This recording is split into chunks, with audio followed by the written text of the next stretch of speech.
dames,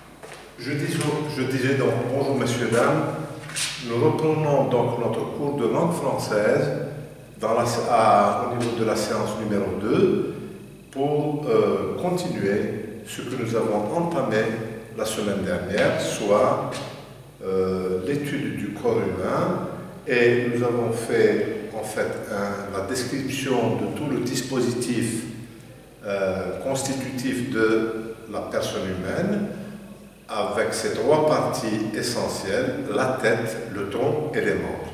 À présent, aujourd'hui, au niveau de la pratique de la langue, et toujours au niveau du lexique, puisque nous allons d'abord et avant tout étudier le lexique, c'est-à-dire le vocabulaire qui concerne l'être humain, l'individu et par conséquence la santé. Nous allons parler aujourd'hui de la santé humaine, c'est-à-dire ce que vous voyez présentement au niveau du tableau, la santé humaine, avec deux éléments essentiels vecteurs de la santé humaine. Le premier élément étant la qualité de vie et la prévention, et la deuxième partie étant les maladies.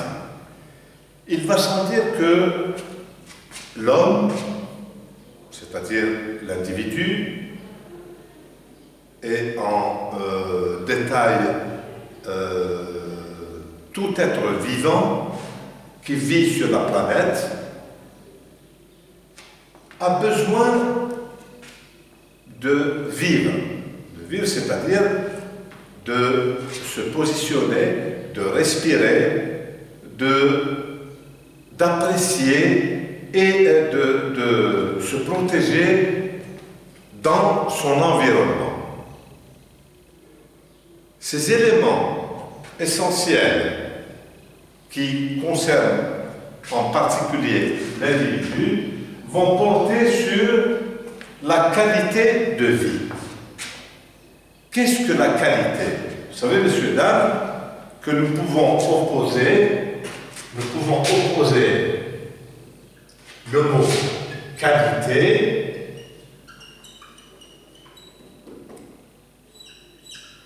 le mot qualité s'oppose au mot quantité.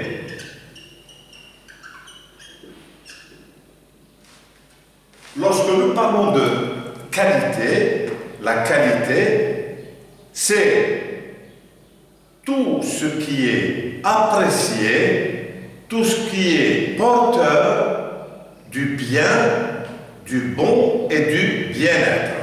La qualité entraîne le bien, virgule, le bien-être, ou alors le bon.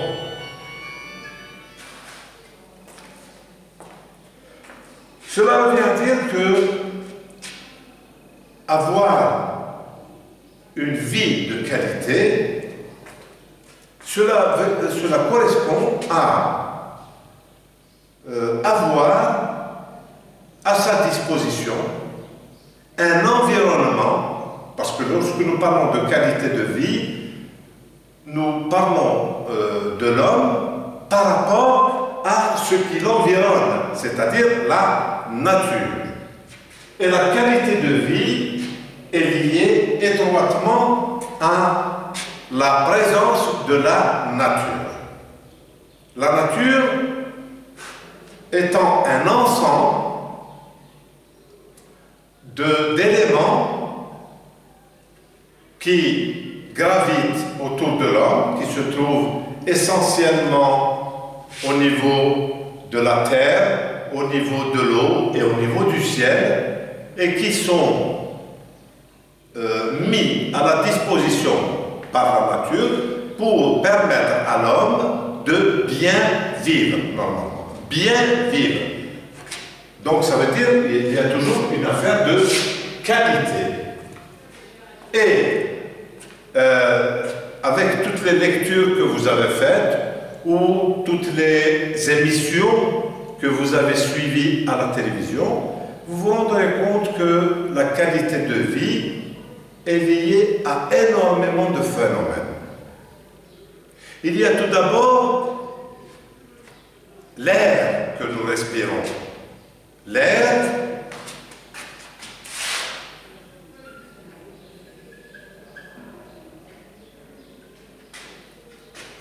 que nous respirons doit être un air théoriquement sain.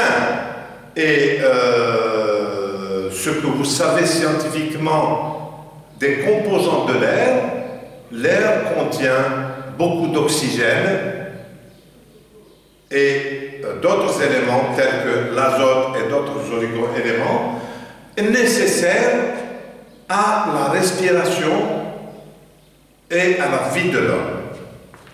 En effet, l'oxygène de l'air absorbé par l'individu lorsqu'il la respire lui procure normalement, je dis bien normalement, c'est-à-dire dans des conditions idéales, dans des conditions de bien-être, d'une nature saine, de l'eau, beaucoup d'oxygène.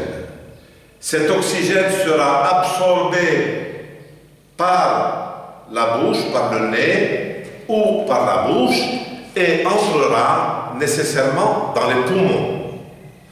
L'entrée de cet oxygène dans les poumons va transférer énormément de molécules dans le sang, puisque les poumons vont contenir de l'oxygène et transmettre cet oxygène par le phénomène de l'inspiration dans le sang, dans les cellules sanguines, lesquelles seront chargées d'oxygène et donc pourront circuler au niveau du corps, à l'intérieur de tout le corps, de l'ensemble des organes du corps, tels que je vous les ai expliqués la dernière fois, pour permettre à un homme de bien vivre.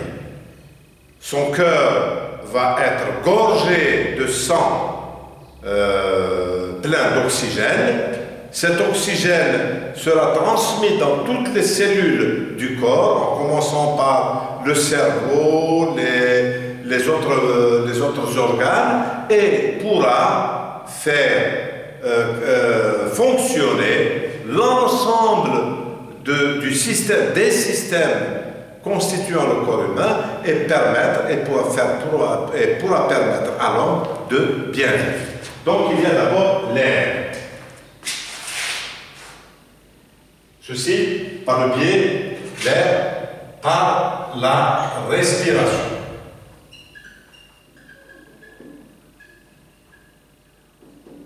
Donc, cet air doit être, puisqu'on parle de qualité, cet air doit être pur. Un air pur. Qu'est-ce que c'est qu'un air pur? Eh bien, c'est un air que nous respirons qui contient très peu ou pas du tout de particules nocives, c'est-à-dire qui contient tous les éléments contenus dans l'air seront, quand on parle d'air pur, cela veut dire que tous les éléments contenus dans l'air seront des éléments positifs, tels que l'oxygène, tels que l'eau, tels que l'azote, qui sont nécessaires à la vie et au développement du corps humain. D'accord? Donc, ceci est important. L'air, par la respiration, cet air doit être pur. Cet air doit être le plus pur, le plus sain possible, le plus sain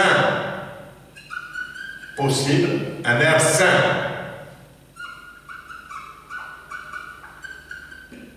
Donc, un air, c'est un air qui est dénué, alors dénué, cela veut dire un air dénué, c'est-à-dire qu'il ne contient pas. Un air qui est dénué de microbes ou de particules nocives. Alors, des particules,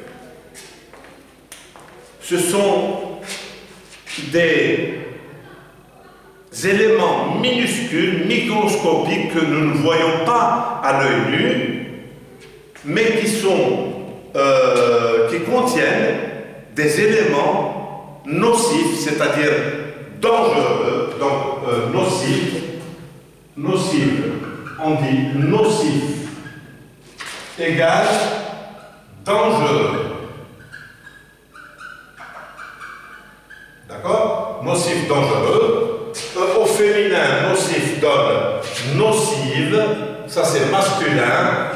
Au féminin, il donne nocive, donc égale dangereuse. Voilà, dangereuse. Et alors, si l'air n'est pas sain, le contraire d'un air qui n'est pas sain, c'est un air pollué. L'air, ici, alors, un air qui n'est pas sain, c'est un air pollué. Et là, pollué, cet adjectif pollué, ou c'est à la fois un adjectif et en même temps un participe passé du verbe polluer, cela veut dire que c'est un air qui contient énormément, en plus de ces éléments essentiels, qui sont maintenant en faible quantité, l'oxygène, l'azote et des éléments positifs, il va contenir des particules dangereuses. Alors, les particules dangereuses, selon vous, messieurs, dames, d'où viennent-elles? D'où viennent les particules dangereuses de l'air, contenues dans l'air? Les particules dangereuses, eh bien, excusez-moi, je vais effacer. Les particules, l'air est pollué, ça veut dire c'est le contraire d'un air sain, c'est le contraire d'un air pur, un air pollué. Entre parenthèses, il vient du mot la pollution.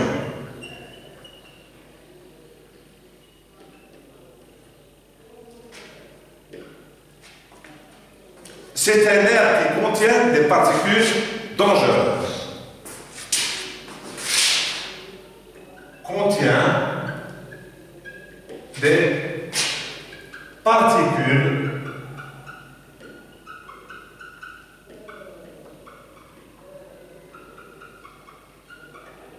dangereuses pour Pour qui? Pour la santé de l'homme. Elles sont dangereuses pour la santé de l'homme. Alors, l'air est pollué, cet air est pollué par quelque chose. Naturellement, l'air est sain, il est pur. Les arbres qui constituent un élément important de la nature et de la terre sont des êtres vivants, les arbres sont des êtres vivants qui absorbent le gaz carbonique contenu dans l'air et ils nous rejettent, les arbres, ils nous rejettent de l'oxygène. Donc, l'avantage pour nous, c'est de planter énormément d'arbres pour avoir toujours de l'oxygène. Les arbres vont absorber le gaz carbonique, le CO2, ce que vous appelez communément en chimie le CO2, et ils vont, les arbres, en même temps, en respirant, ils vont nous donner de l'oxygène. Cet oxygène sera nécessaire pour la vie et pour la qualité de vie de l'homme, pour permettre à l'homme de vivre et de bien vivre. Alors, si l'air est pollué, ça veut dire qu'il va continuer contenir des particules et des substances dangereuses. Ces particules, d'où viennent-elles? Qui est-ce qui provoque ces particules, puisque naturellement l'air est pur? Eh bien, les particules dangereuses, elles viennent de beaucoup de facteurs. Les usines.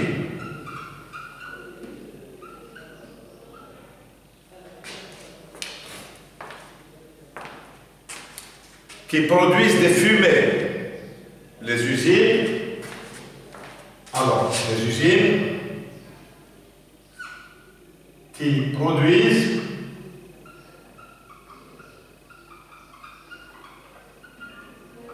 des fumées.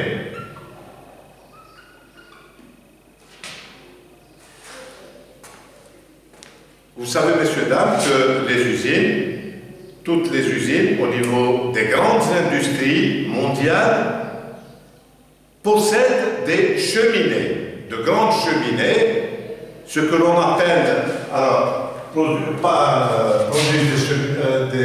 des fumées par des cheminées ou les fameux, les hauts fourneaux. Voilà, les hauts fourneaux.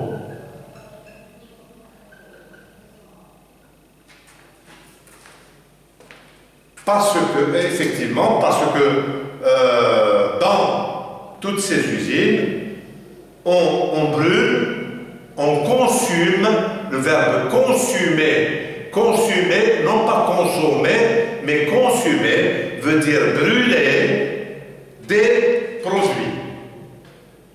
Et donc, dans les usines, on fait fondre, par exemple, des matériaux tels que le fer, tels que le cuivre, tels que le plomb, tels que le mercure et tant d'autres matériaux qui vont fondre dans les hauts fourneaux. Et les fumées de ces éléments qui sont en train de brûler vont être éjectés par les cheminées. Et les cheminées des usines, malheureusement pour nous, vont éjecter des produits, des fumées très nocives, donc des fumées dangereuses qui vont s'évaporer dans l'air. Alors, produisent des fumées par les cheminées ou les fourneaux, des fumées, lesquelles vont s'évaporer et évaporer, alors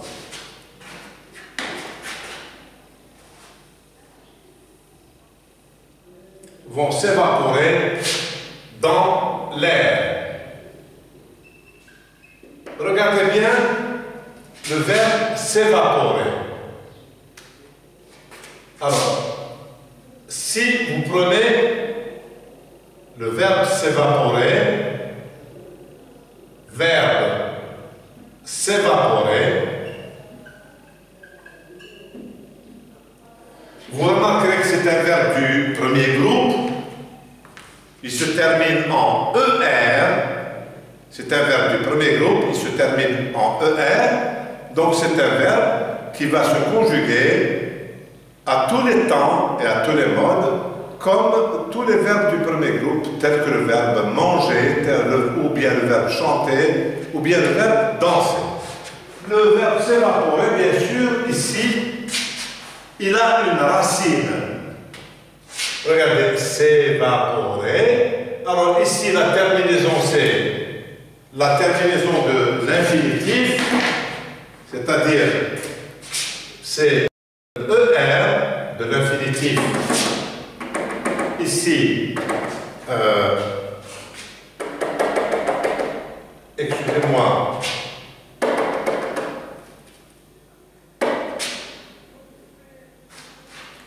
voilà, je vais vous donner ici l'infinitif, c'est ER, et le S apostrophe, c'est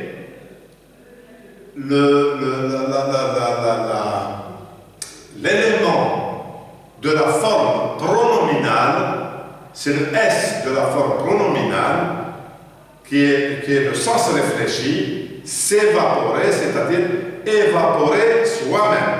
Évaporer soi-même. Donc, et ici, nous avons le radical, ce que nous appelons le radical, c'est évaporer, et il vient du mot vapeur. Il vient de la vapeur.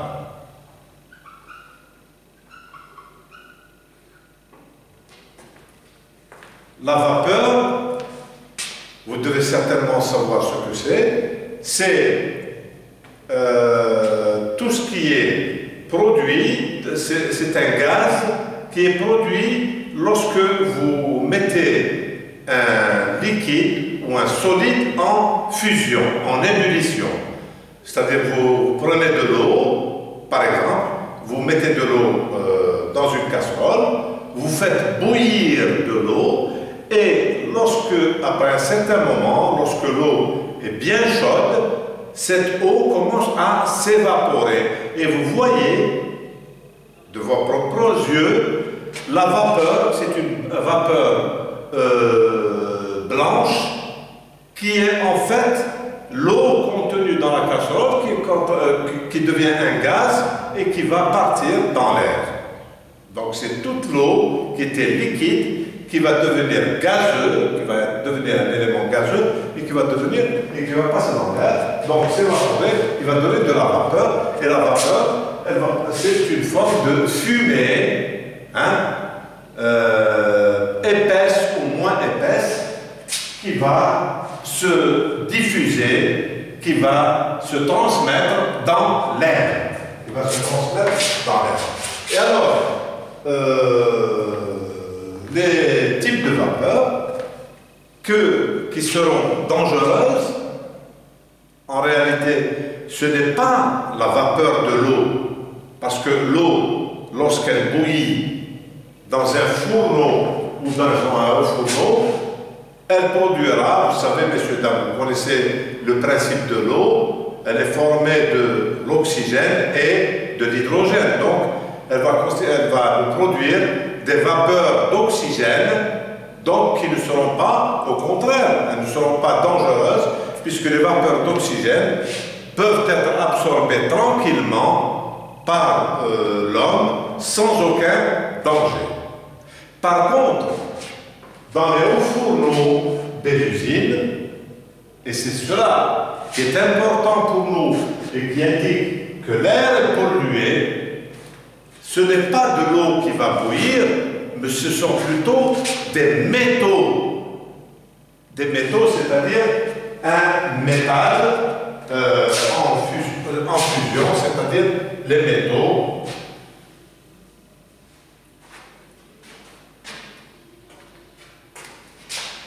Dans les usines,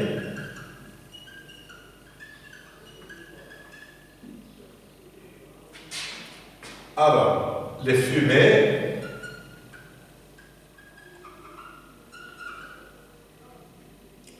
des cheminées sont produites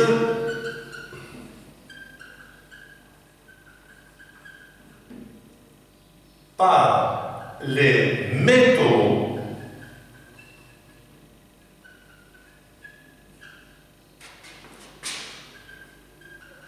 qui brûlent à des températures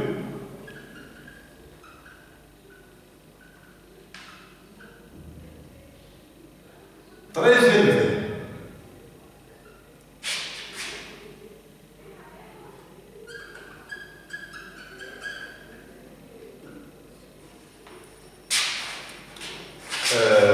Exemple, le fer, le cuivre, le plomb, le zinc, le manganèse, etc.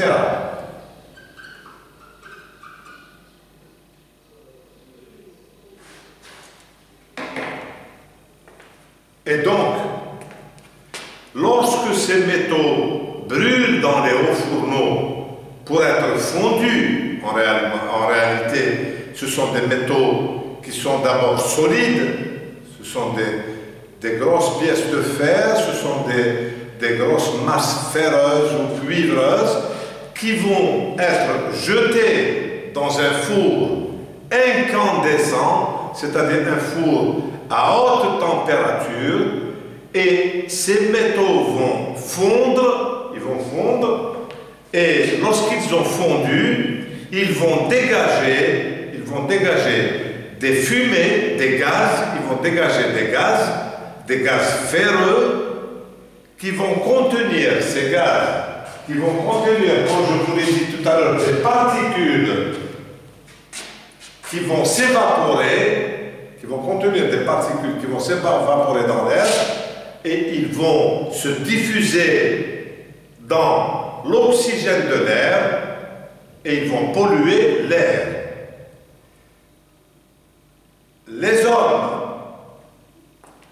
qui habitent dans les environs de ces usines, cela dépend du nombre de kilomètres que font les gaz des hauts fourneaux, eh bien tous ces hommes vont absorber inconsciemment, tous ces gaz et ils auront des problèmes de santé. Donc, il y a déjà le problème, les problèmes de respiration. Et les particules vont entrer dans les poumons, elles vont être diffusées dans les cellules sanguines, ces particules dangereuses, et elles vont circuler dans le corps humain par le biais de la grande circulation faite par le cœur, et elles vont se déposer, ces particules dangereuses, dans un organe ou des organes du corps humain, et donc atteindre la santé humaine. Donc, les particules de l'air polluées sont dangereuses pour la santé humaine. Il y a, ceci dit, il y a le problème des particules transmises dans l'air, il y a aussi le problème de la pollution. Il y a le problème de la pollution de l'eau. Alors, on a parlé de l'air. Le deuxième élément de la pollution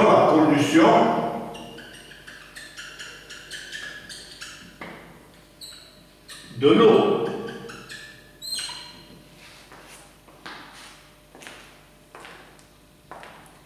En parlant des usines,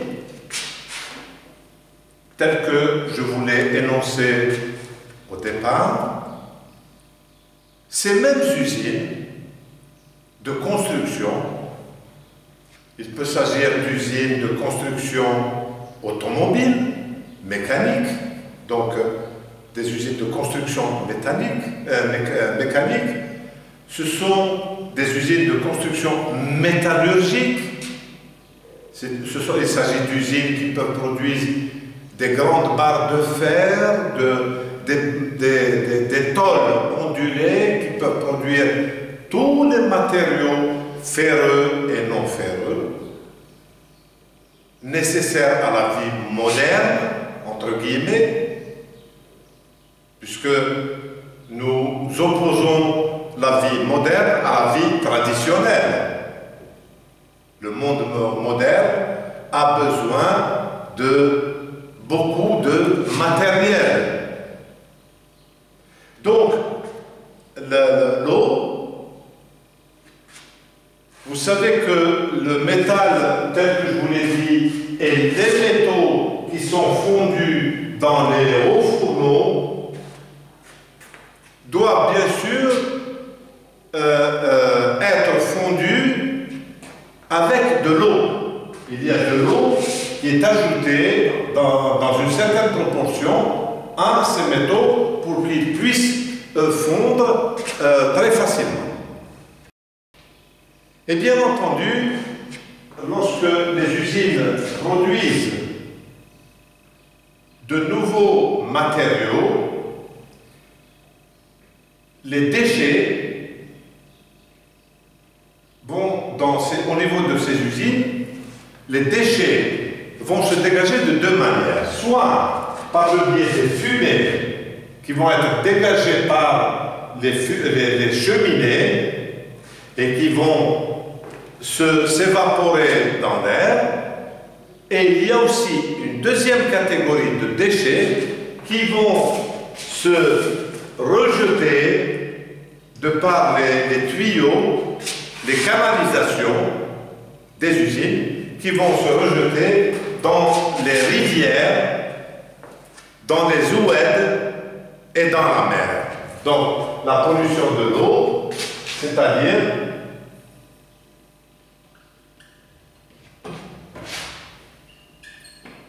la pollution des rivières, des cours d'eau,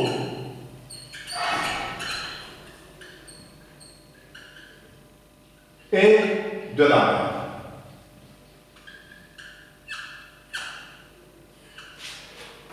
C'est-à-dire que ces usines, en fait, vont tout rejeter. Elles vont retenir le produit obtenu, fini, mais les usines vont rejeter les gaz, les fumées d'évaporation qui vont se transmettre et se diffuser dans l'air ambiant et qui vont polluer l'oxygène de l'air. Et en même temps, ces usines vont produire des déchets liquides qui viennent de la combustion dans les hauts fourneaux à des températures très élevées. Ces déchets liquides vont être rejetés par des canalisations et elles vont polluer les rivières. Elles vont être rejetées dans les rivières, dans les cours d'eau, les fleuves, et en même temps, elles peuvent être rejetées dans la mer. Et vous avez certainement vu des documentaires ou vu vous-même des rivières polluées, l'eau des rivières qui est une eau pure, qui peut être bleuâtre, ou alors une eau limpide, c'est-à-dire une eau qui a une couleur plus ou moins claire, très claire, qui en fait, lorsqu'elle est polluée, elle devient verdâtre ou bien elle devient jaunâtre et elle contient à sa superficie des produits chimiques extrêmement dangereux. Pourquoi?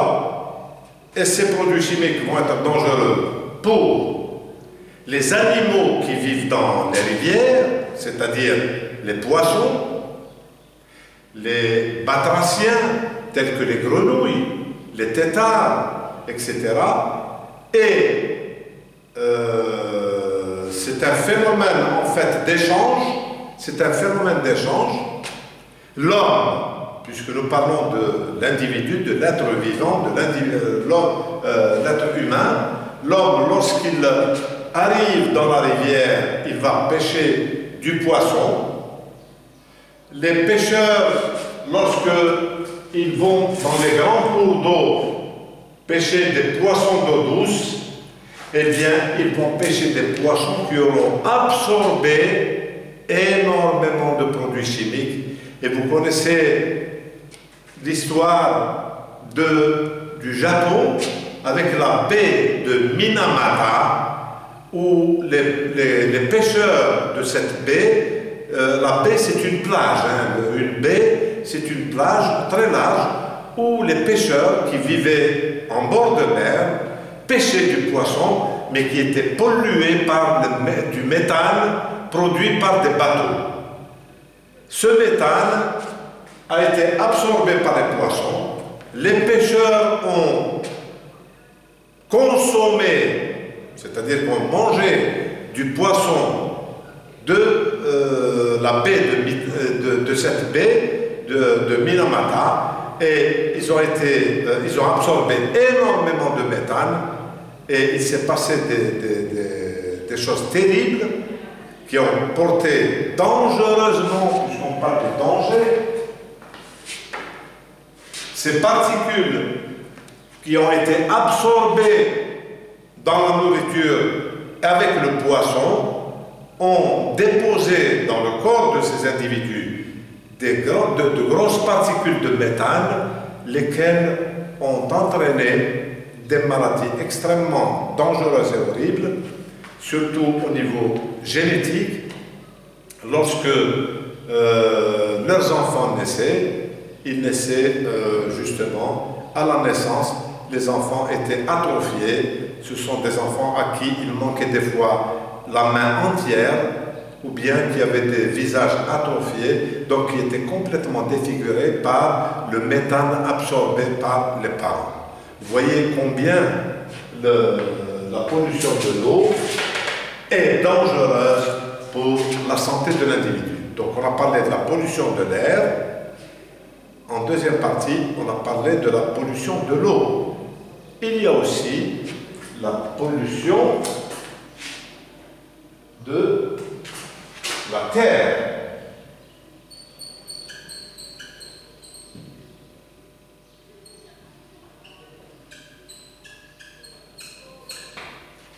En fait, nous parlons très brièvement de ce phénomène de la pollution de l'environnement. Beaucoup d'entre vous doivent certainement connaître de quoi il s'agit. Et le troisième élément qui est essentiel pour la vie de l'individu, c'est l'un des trois éléments, l'air, l'eau et la terre. Le troisième élément qui est pollué par la vie moderne, c'est bien la terre. Et vous savez, messieurs, dames, que l'agriculture moderne a utilisé énormément de pesticides, la pollution de la terre, à cause des pesticides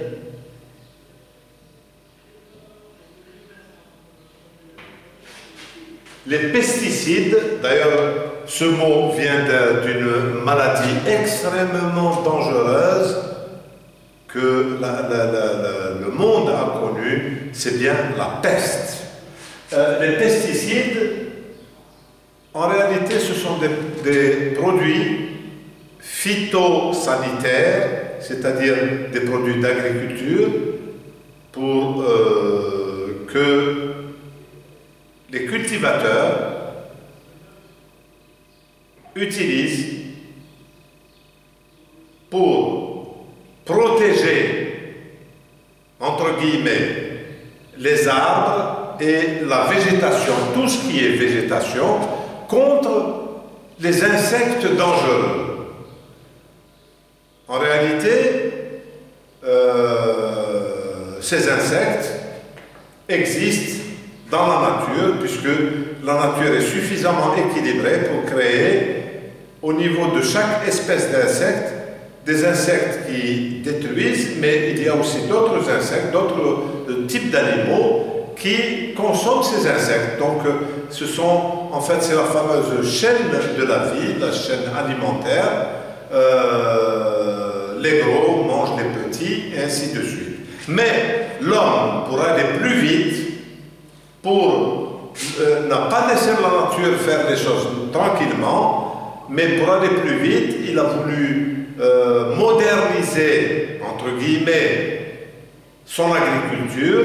Il ne s'agissait plus de faire de l'agriculture traditionnelle, mais faire de l'agriculture intensive, donc sur de grandes étendues immenses, telle l'agriculture intensive du blé, par exemple la production intensive du maïs, la production du sorgho, la production du tournesol et tant d'autres choses, les agrumes en très grande quantité, des vergers immenses, etc., selon l'homme qu'il fallait protéger, parce que l'homme est devenu avide et il a toujours voulu avoir beaucoup de choses et toujours beaucoup plus, et donc avoir des bénéfices supplémentaires. Donc il a inventé ces fameux pesticides qui sont en réalité des produits chimiques. Les pesticides, ce sont des produits chimiques,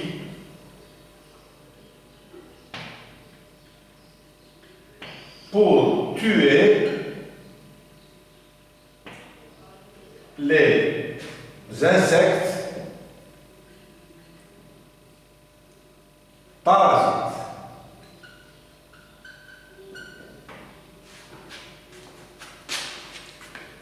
Donc, au lieu de